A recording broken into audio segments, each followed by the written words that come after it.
ഈ വീഡിയോയിൽ ഞാൻ ഷെയർ ചെയ്യുന്നത് എൻ്റെ കഴിഞ്ഞ ദിവസത്തെ വാട്ട് ഐ ഈറ്റിൻ്റെ ഡേ ആണ്. അപ്പോൾ എന്നത്തെ പോലെ തന്നെ ഇന്ന് ഞാൻ ബ്രേക്ക്ഫാസ്റ്റിൻ്റെ ഒപ്പം അല്ല ചായ കുടിക്കുന്നത്. ഇന്ന് കുറച്ച് നേരത്തെ വിശന്നത് കൊണ്ട് ചായ ആദ്യം തന്നെ ഒരു കപ്പ് കാലി ചായ കുടിക്കുകയാണ്. അപ്പോൾ അതിനുശേഷം പിന്നെ ബ്രേക്ക്ഫാസ്റ്റിൻ്റെ കാര്യത്തിലേക്ക് കയറാമെന്ന് വിചാരിച്ചു. അപ്പോൾ ബ്രേക്ക്ഫാസ്റ്റിന് വേണ്ടിയിട്ട് ചെറിയ രീതിയിൽ ഒരു കിച്ചൺ വിശേഷം ഷെയർ ചെയ്യുന്നുണ്ട്. ഇന്ന് ബ്രേക്ക്ഫാസ്റ്റിന് വേണ്ടി റെഡിയാക്കുന്നത് വളരെ ടേസ്റ്റി ആയിട്ടുള്ള അത്യാവശ്യം സ്പൈസി ആയിട്ടുള്ള കുക്കർ മുട്ടക്കറിയാണ്. അപ്പോൾ കുറച്ച് കൂടുതൽ സവോള വളരെ തിന്നായിട്ട് കട്ട് ചെയ്തിട്ട് സ്പൈസസ് ഒക്കെ ചേർത്തതിന് ശേഷം നമ്മൾ മുട്ട ബോയിൽ ചെയ്ത് അതിലേക്ക് ചേർത്തു. പിന്നെ ഇന്ന് ബ്രേക്ക്ഫാസ്റ്റിന് വേണ്ടിയിട്ട് വളരെ ടേസ്റ്റി ആയിട്ടുള്ള മുട്ടക്കറിയും അതിൻ്റെ കൂടെ കഴിക്കാനായിട്ട് പൂരിയാണ് പൊരിക്കുന്നത്. അപ്പോൾ തേങ്ങാപ്പാലൊന്നും ചേർത്തിട്ടുള്ള ഒരു മുട്ടക്കറിയല്ല. പൂരിയുടെ കൂടെ വളരെ സ്പൈസി ആയിട്ട് പച്ചമുളകും അതുപോലെ തന്നെ അത്യാവശ്യം കുറച്ച് കൂടുതൽ കാശ്മീരി ചില്ലി പൗഡറൊക്കെ ചേർത്തിട്ടുള്ള കുറച്ച് സ്പൈസി ആയിട്ടുള്ള മുട്ടക്കറിയാണ്. അപ്പോൾ കാശ്മീരി ചില്ലി പൗഡർ ചേർത്തുകൊണ്ട് തന്നെ അത്യാവശ്യം കളറും ഉണ്ട്, അതുപോലെ തന്നെ ഓവറായിട്ടുള്ള എരിവല്ല, എന്നാൽ നമുക്ക് ആവശ്യത്തിനുള്ള എരിവുണ്ട്. അപ്പോൾ അതിനുശേഷം ഞാൻ നേരത്തെ കുടിച്ചുകൊണ്ടിരുന്ന ചായ അത് ബ്രേക്ക്ഫാസ്റ്റിൻ്റെ കൂടെ ഒന്നും കൂടി എടുത്തതാണ്. അപ്പോൾ ഞാൻ കഴിക്കാൻ വേണ്ടിയിട്ട് നല്ല ചൂടായിട്ടുള്ള നല്ല സോഫ്റ്റ് ആയിട്ടുള്ള നല്ല ഫ്ലഫി ആയിട്ടുള്ള പൂരിയും അതുപോലെ തന്നെ വളരെ ടേസ്റ്റി ആയിട്ടുള്ള മുട്ടക്കറിയും. അപ്പോൾ മുട്ടക്കറിയൊക്കെ ചേർത്തിട്ട് എനിക്ക് ആവശ്യത്തിന് വേണ്ടിയിട്ടുള്ള പൂരി ഞാൻ എടുത്ത് കഴിച്ചു. നല്ല ചൂട് ചായയും കൂടി അതിൻ്റെ ഒപ്പം കുടിച്ചു. അപ്പോൾ എനിക്ക് ഭയങ്കര ഇഷ്ടപ്പെട്ട ഒരു ഫുഡാണ് ഈ ഒരു പൂരിയുടെ കൂടെ മുട്ടക്കറി എന്നൊക്കെ പറയുന്നത്. മുട്ട റോസ്റ്റ്, എഗ് റോസ്റ്റ് ഭയങ്കര ഇഷ്ടപ്പെട്ട ഒരു ഐറ്റമാണ്. അപ്പോൾ ബ്രേക്ക്ഫാസ്റ്റൊക്കെ കഴിച്ചതിന് ശേഷം കുറച്ച് നേരം കഴിഞ്ഞപ്പോഴത്തേനും നമ്മൾ ഫ്രൂട്ടായിട്ട് ഒരു ഓറഞ്ച് എടുത്ത് കഴിച്ചു. വളരെ മധുരമുള്ള സീഡ്ലെസ് ആയിട്ടുള്ള ഓറഞ്ചായിരുന്നു. അപ്പോൾ അതിനുശേഷം നമ്മൾ ലഞ്ചിൻ്റെ ചെറിയ കുക്കിങ്ങിന് വേണ്ടിയിട്ട് കിച്ചണിൽ തന്നെയാണ്. അപ്പോൾ ഇന്ന് എൻ്റെ ഫേവറേറ്റ് ആയിട്ടുള്ള ഒരു കറിയാണ് വെക്കുന്നത്. ഇന്ന് പരിപ്പ് കറിയാണ് വെക്കുന്നത്. അപ്പോൾ ഓവറായിട്ട് നമ്മുടെ ദാലൊന്നും നമ്മൾ ഒരുപാട് വേവിച്ച് ഉടയ്ക്കുന്നില്ല. കുറച്ച് പരിപ്പ് ചെറിയ തോതിൽ കടിക്കാൻ കിട്ടുന്ന ആ ഒരു ടൈപ്പ് പരിപ്പ് കറി എന്ന് പറയുന്നത് ഭയങ്കര ഇഷ്ടമാണ്. വെളിച്ചെണ്ണ ഒഴിച്ചു, വെളിച്ചെണ്ണയിൽ ഗാർലിക്കും കടുക് പൊട്ടിച്ചു. അതിനുശേഷം കൊച്ചുള്ളി, ഗാർലിക്ക്, വത്തൽമുളക്, കറിവേപ്പില ഒക്കെ ചേർത്തിട്ട് നമ്മൾ കടുകൊക്കെ പൊട്ടിച്ചതിന് ശേഷം പരിപ്പിനെ ഒഴിക്കാൻ പോവാണ്. പിന്നെ നമ്മൾ നല്ല അടിപൊളിയായിട്ട് കുറച്ച് കൂടുതൽ ഫിഷ് ഫ്രൈ ചെയ്തെടുക്കുന്നുണ്ട്. അപ്പോൾ അതിനുശേഷം ടേബിളിലേക്ക് നമ്മുടെ കിച്ചണിലെ പരിപാടിയൊക്കെ കഴിഞ്ഞതിന് ശേഷം ലഞ്ച് ഐറ്റംസ് റെഡി ആയത് ഓരോന്നോരോന്ന് നമ്മൾ ടേബിളിലേക്ക് കൊണ്ട് വെക്കുകയാണ്. അപ്പോൾ ലഞ്ചിന് വേണ്ടിയിട്ട് നല്ല ചൂട് ചോറ് കാസ്ട്രോളിലാക്കി അത് അടച്ച് വെച്ചിട്ടുണ്ട്. പിന്നെ നമ്മുടെ പരിപ്പ് കറി വളരെ ടേസ്റ്റി ആയിട്ട് നല്ല അടിപൊളി ഈ ഒരു രീതിയിലുള്ള പരിപ്പെന്ന് പറയുന്നത് എനിക്ക് ചോറിന് ഒരുപാട് ഒഴിച്ച് കഴിക്കാൻ ഭയങ്കര ഇഷ്ടമാണ്. പിന്നീട് നമ്മൾ ഇന്ന് മുരിങ്ങയ്ക്ക തോരനാണ്. നമ്മൾ ഇടയ്ക്കിടയ്ക്ക് മുരിങ്ങയില തോരൻ വെക്കാറുണ്ട്. ഇന്ന് മുരിങ്ങയ്ക്ക തോരനാണ് വെച്ചിരിക്കുന്നത്. പിന്നെ ഫിഷ് ഫ്രൈ, പിന്നെ നമ്മുടെ ലെമൺ പിക്കിൾ. അപ്പോൾ ഇതൊക്കെയാണ് ലഞ്ചിൻ്റെ പ്രത്യേകത എന്ന് പറയുന്നത്. 2-3 കൂട്ടം കറികളെ ഉണ്ടാവത്തുള്ളൂ. പക്ഷേ നമുക്കെന്നും കഴിക്കാൻ തോന്നുന്ന ഫേവറേറ്റ് ആയിട്ടുള്ള വളരെ ടേസ്റ്റി ആയിട്ടുള്ള നാടൻ കറികളായിരിക്കും നമ്മൾ ലഞ്ചിന് വേണ്ടിയിട്ട് റെഡിയാക്കുന്നത്. അപ്പോൾ ഇന്നെന്ന് പറയുന്നത് ചോറിന് വേണ്ടിയിട്ട് പരിപ്പ് കറി നന്നായിട്ട് ഇന്ന് കഴിക്കാൻ തോന്നി. പിന്നെ ദാലെന്ന് പറയുന്നത് എത്രത്തോളം കഴിക്കുന്നോ അത്രത്തോളം ഹെൽത്തി ആണല്ലോ.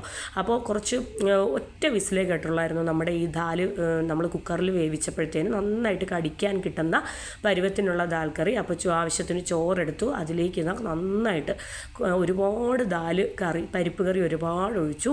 പിന്നെ നമ്മൾ ആവശ്യത്തിന് വേണ്ടിയിട്ടുള്ള മുരിങ്ങയ്ക്ക തോരൻ വെക്കുകയാണ്. നമ്മൾ പച്ചക്കറിയും അതുപോലെ തന്നെ കടല, പയർ, പരിപ്പൊക്കെ അത്യാവശ്യം നന്നായിട്ട് എടുത്ത് കൂട്ടാറുണ്ട്. പിന്നെ 2 ഫിഷ് ഫ്രൈയും കൂടെ എടുക്കുകയാണ്. അപ്പോൾ നല്ല അടിപൊളിയായിട്ട് നമ്മൾ 2-3 കൂട്ടം കറികളാണെങ്കിലും നമുക്ക് വിഭവസമൃദ്ധമായിട്ട് വളരെ ടേസ്റ്റി ആയിട്ടുള്ള നല്ല അടിപൊളിയായിട്ടുള്ള കേരള സ്റ്റൈൽ സിമ്പിളായിട്ടുള്ള ഉച്ചയൂണാണ് നമ്മൾ എപ്പോഴും ഉച്ചയ്ക്ക് റെഡിയാക്കിക്കൊണ്ടിരിക്കുന്നത്. ഉച്ചയ്ക്ക് മാത്രമല്ല, നമ്മൾ വീക്ക് ഡേയ്സിൽ കൂടുതൽ രാവിലെയും അതായത് ബ്രേക്ക്ഫാസ്റ്റ്, ലഞ്ച്, ഡിന്നറും ഒക്കെ വളരെ ടേസ്റ്റി ആയിട്ടുള്ള ഹോം മെയ്ഡ് ഡിഷസ്, ഹോംലി മീൽസാണ് നമ്മളെന്നും റെഡിയാക്കിക്കൊണ്ടിരിക്കുന്നതും നിങ്ങളുടെ മുന്നിൽ ഷെയർ ചെയ്യുന്നതും. അപ്പോൾ എൻ്റെ വാട്ട് ഐ ഈറ്റിൻ്റെ ഡേ വീഡിയോസ് കുഴപ്പമില്ലാത്ത റെസ്പോൺസ് ഉള്ളതുകൊണ്ടാണ് ഞാൻ വേറെ കണ്ടൻറ്റും കാര്യങ്ങളൊന്നും കൂടുതൽ ഷെയർ ചെയ്യാതെ ഇത് തന്നെ ഷെയർ ചെയ്ത് പോകുന്നത്. അപ്പോൾ എന്താണേലും എൻ്റെ വളരെ ടേസ്റ്റി ആയിട്ടുള്ള ബ്രേക്ക്ഫാസ്റ്റ് നിങ്ങൾക്ക് ഇഷ്ടപ്പെട്ടെന്ന് വിചാരിക്കുന്നു. ലഞ്ചും ഒന്നിനൊന്ന് മെച്ചമാണ്. വളരെ ടേസ്റ്റി ആയിട്ടുള്ള പരിപ്പ് കറിയൊക്കെ കൂട്ടി കഴിക്കുമ്പോൾ ഉണ്ടല്ലോ അടിപൊളി ടേസ്റ്റാണ്. പരിപ്പ് കറിയും അതുപോലെ തന്നെ നമ്മുടെ മുരിങ്ങയ്ക്ക തോരനും ഫിഷ് ഫ്രൈയും അച്ചാറും എല്ലാം. പപ്പടം പൊരിക്കായിരുന്നു, പക്ഷേ ഇന്നെല്ലാം കൂടെ ഉള്ളതുകൊണ്ട് പിന്നെ പപ്പടം വേണ്ടാന്ന് വെച്ചതാണ്. നമ്മുടെ ഈ ഫിഷ് എന്ന് പറയുന്നത് നമ്മുടെ തിലാപ്പിയ എന്ന് പറയും, തിലാപ്പിയ അങ്ങനെ എന്തോ പറയുന്ന ഒരു ഫിഷാണ്. വളരെ ടേസ്റ്റി ആയിട്ടുള്ള അടിപൊളി ഫിഷാണ്. അപ്പോൾ ലഞ്ചൊക്കെ കഴിഞ്ഞതിന് ശേഷം നമുക്ക് കുറച്ച് മധുരം കഴിക്കാൻ തോന്നി. അപ്പോൾ നമ്മുടെ കയ്യിൽ നമ്മൾ വൈറൽ കുനാഫ ചോക്ലേറ്റ് ഉണ്ടല്ലോ, ആ ഒരു ചോക്ലേറ്റ് വളരെ കുറച്ചെടുത്ത് കഴിച്ചു. അതിനുശേഷം ഒരു 5:36 ഒക്കെ ആയപ്പോഴത്തേനും വൈകുന്നേരം ടീ ആൻഡ് സ്നാക്ക് ടൈമായി. അപ്പോൾ ഇന്ന് ചായക്ക് വേണ്ടിയിട്ട് നമ്മൾ വൈകുന്നേരം കുറച്ച് പൊട്ടറ്റോ ബജ്ജി റെഡിയാക്കാമെന്നാണ് വിചാരിച്ചത്. അപ്പോൾ 2 വലിയ പൊട്ടറ്റോ എടുത്തിട്ട് വളരെ തിന്നായിട്ട് കട്ട് ചെയ്ത് സൈഡിൽ വെച്ചിട്ടുണ്ട്. പിന്നെ നമ്മളിതിലേക്ക് കൂടുതൽ കടലമാവും വളരെ കുറച്ച് മൈദയും കാശ്മീരി ചില്ലി പൗഡർ, കായപ്പൊടി, ആവശ്യത്തിന് ഉപ്പ്, പിന്നെ അതിന് വേണ്ടിയിട്ടുള്ള വെള്ളം എല്ലാം കൂടെ ചേർത്തിട്ട് നമ്മൾ ബജ്ജിയുടെ ബാറ്റർ റെഡിയാക്കി ഇതൊക്കെ ഓയിലിൽ നമ്മൾ നമ്മുടെ പൊട്ടറ്റോ ബജ്ജി ഓരോന്നോരോന്നായിട്ട് പൊരിച്ച് കോരുകയാണ്. അപ്പം ഇത് ടൊമാറ്റോ നമ്മൾ ആ ഒരു ചില്ലി സോസ് ഉണ്ടാക്കുന്നില്ല, നമ്മുടെ ടൊമാറ്റോ സോസും കൂട്ടിയിട്ടാണ് നമ്മളിത് കഴിക്കുന്നത്. അപ്പോൾ ഭയങ്കര ടേസ്റ്റാണ് കേട്ടോ. നമ്മൾ ഈ ഒരു ബജ്ജി ഐറ്റംസ് ഉണ്ടല്ലോ, ടൊമാറ്റോ സോസും കൂട്ടി കഴിക്കാത്തവരൊന്ന് ട്രൈ ചെയ്ത് നോക്കണം. നല്ല അടിപൊളിയായിട്ടുള്ള വളരെ ടേസ്റ്റി ആയിട്ടുള്ള കോമ്പിനേഷനാണ്.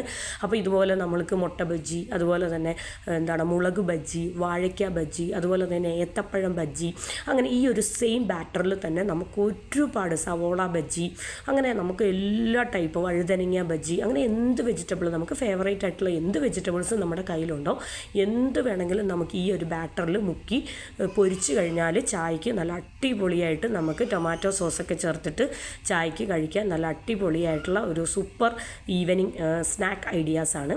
അപ്പോൾ ഇതാ ഞാൻ എന്നത്തെ പോലെ തന്നെ വൈകുന്നേരം ഒരു കപ്പ് ചൂട് ചായ എടുത്തിട്ടുണ്ട്.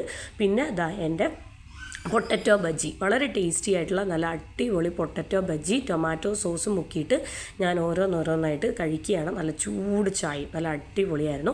പിന്നെ രാത്രി ഡിന്നറിന് വേണ്ടിയിട്ട് ഒരു സിമ്പിളായിട്ടുള്ള ഡിന്നർ തന്നെയാണ്. നല്ല ചൂട് പുട്ടും അതുപോലെ തന്നെ ഒരു വലിയ റോബസ്റ്റ പഴവും. ഞാൻ അത്ര വലിയ പുട്ട് ലവറൊന്നും അല്ല, എങ്കിലും ഇടയ്ക്കൊക്കെ ഞാൻ രാത്രി രാത്രി ഡിന്നറിനും ഇടയ്ക്ക് ബ്രേക്ക്ഫാസ്റ്റിനും ഒക്കെ പുട്ടെടുക്കാറുണ്ട്.